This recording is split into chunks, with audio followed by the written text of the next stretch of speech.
we're here with Florian Leonhard, and we're asking him how long have you been here in Cremona Mondomusica? For how many years? I think 4 or 5 years. 5 years. As an exhibitor. Before I was just a visitor. Yes. And it's a very different dynamic. If you're a visitor, you just walk around, you meet everybody.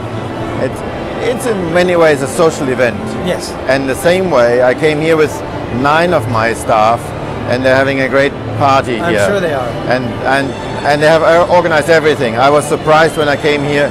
I see all these pictures, and they organized the stands and the size and everything, which is wonderful that they enjoy doing it. And I found it's a good company dynamic to allow that, like a weekend away from the company, to happen together. Okay. Where are you based?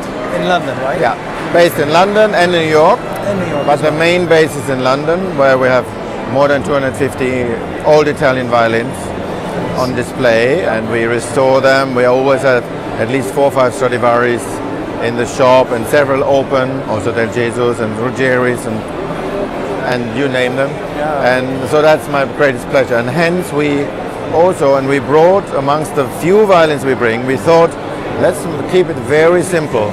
We brought one Stradivari, the Duke of Edinburgh from 1724. Yes. We brought the ex-Ruggiero Ricci del Jesus from 1734. And we brought one Guadagnini from Parma, and we brought 3 copies that we made. 2 recently just finished copies of Stradivari ex-Wieniawski from 1719, and one Guarneri del Gesù ex-Lipinski 1742 copy.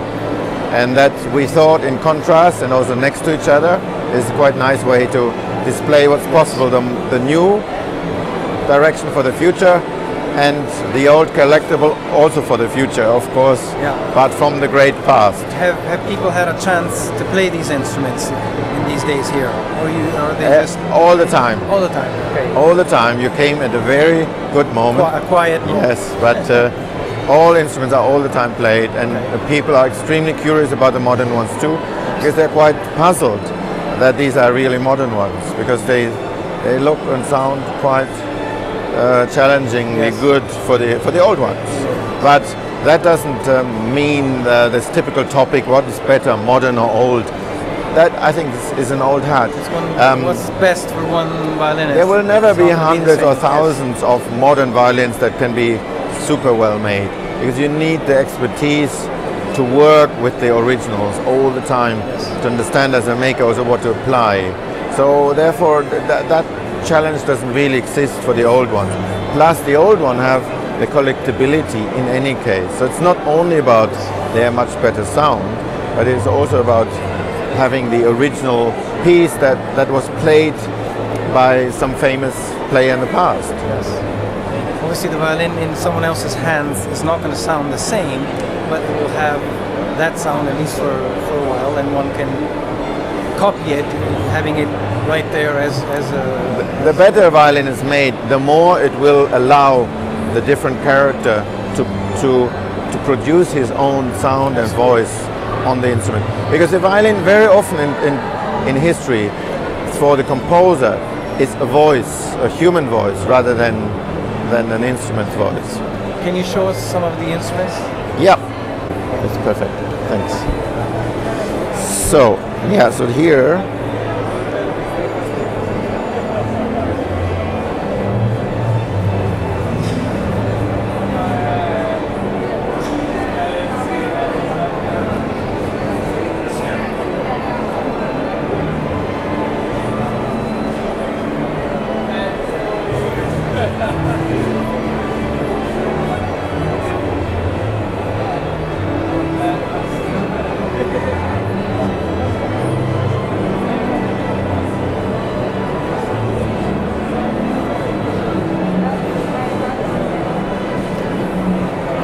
So this is the ex-Lipinski 1742 Guarneri del Gesù copy, which is being played by Daniel Hope. So he plays the original of that.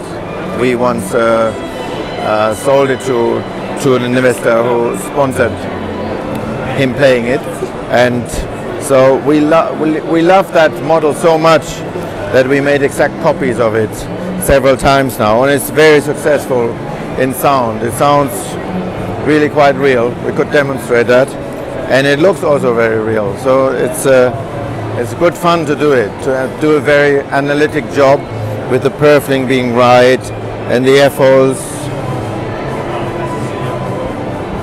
the structure of the varnish and the ground,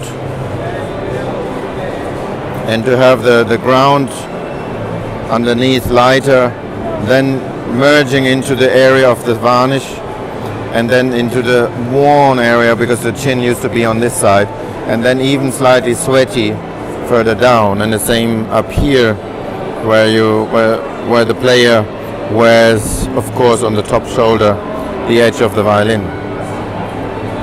And then of course the scroll, which is the character piece. So the ex-Lipinski, quite similar to the Canon, has this very huge volute running along, but it needs to always remain very soft and virtuoso, like, rather than stiff and carefully copied. So that is the challenge for a copyist. And the soft back, slightly worn here, and then of course the ground poking through in detail.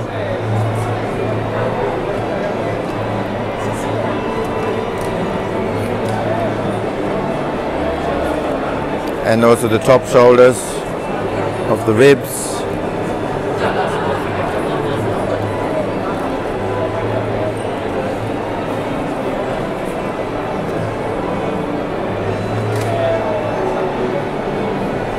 An instrument always has to remain a bit like a hologram, so you see the flame really changing in front of the camera to another look, and the light part is golden in look rather than gray or green, which is also a challenge for a copyist to get right.